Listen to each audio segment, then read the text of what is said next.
Welcome back to the Coach's Insight. I have Coach Alan Major, Director of Player Development at Ohio State University. What's up, Coach?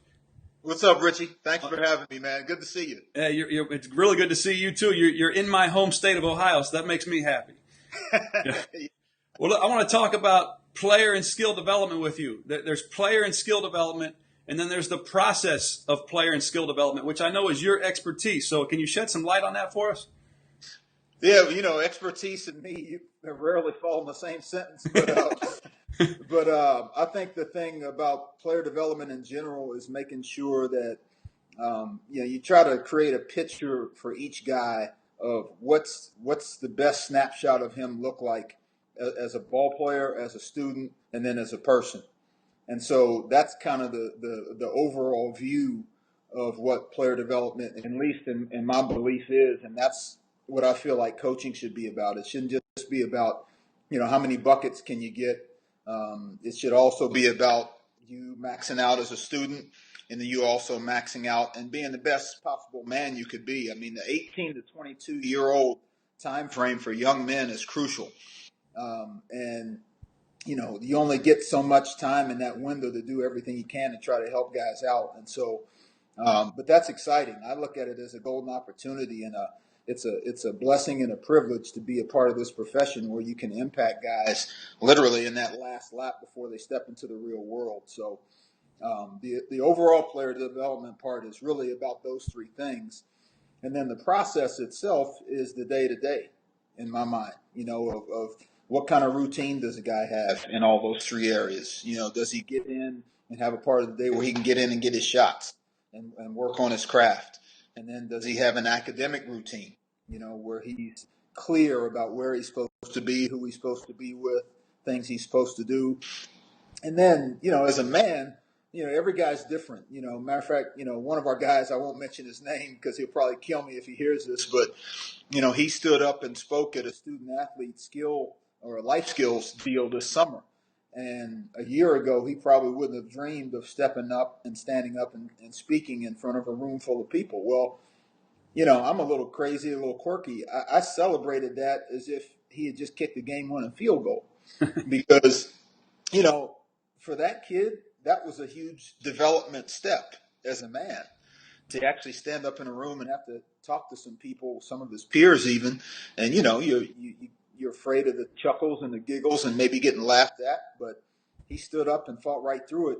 And so those little things need to be celebrated because that's as much a part of his development as the school stuff and the hoops. I think that's terrific because you're looking at developing players not just on the court, but also off the court. And you're a guy, a lot of people may not realize it. You've been a Division I head coach. You've been to many different Division I schools.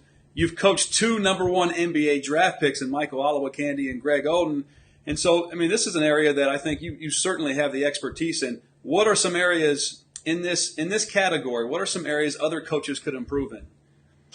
Well, I don't want to sit as judge and jury on anyone because God knows I've got my holes to fill as well. But I think the big thing is just making sure that we do everything that we say we're going to do.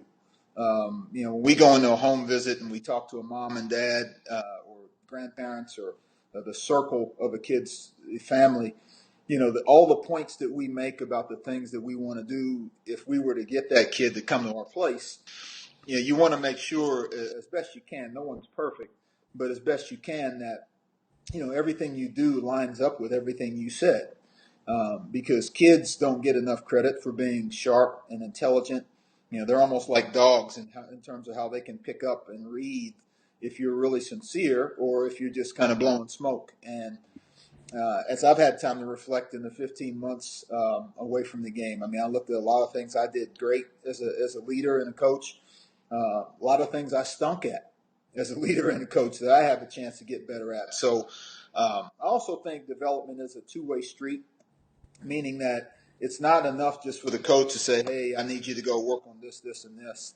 I think kids need to see us as coaches trying to get better because if I go to a clinic or I go to a coach's summit or if I go to a retreat or whatever it is, anything that I pick up from a developmental standpoint that made me better as a coach, all I'm going to do is turn around and give that right back to that kid. And so then you hope that when it's looking at its best, player development and the process itself is a partnership. And now the player says, hey, I'm going to take this and run with it and raise the bar. And as he does that, he kind of puts the healthy pressure back on, his coach to say, hey, all right, it's your turn. Now you've got to go get better. And so you hope that little partnership ping pong, for lack of a better phrase, goes back and forth for the kid's entire career. It's really unfortunate that we have to wrap this up, and it's a short segment because I think we could talk about this for 45 minutes. Yeah, it's one of my fun subjects, man. I mean, I think, that's why coming back to Ohio State was a no-brainer for me, Richie, because obviously I've known Coach Mata for 25 years. He's one of my best friends in the world. And but also it's the reasons why I think we should all be a part of this incredible game in the first place, is not just to make sure, kids become great players. That's wonderful. But, there's a lot more to them than just players, because the student part and the manhood stuff is huge as well. So I appreciate you having me, man. It's good to see you. Hey, you too. I'm looking forward to seeing the kids develop there at Ohio State. So appreciate you coming on. I'll do my best not to screw them up. All right. We'll talk soon. All right, Richard. All right. Take it easy. Bye-bye. All right.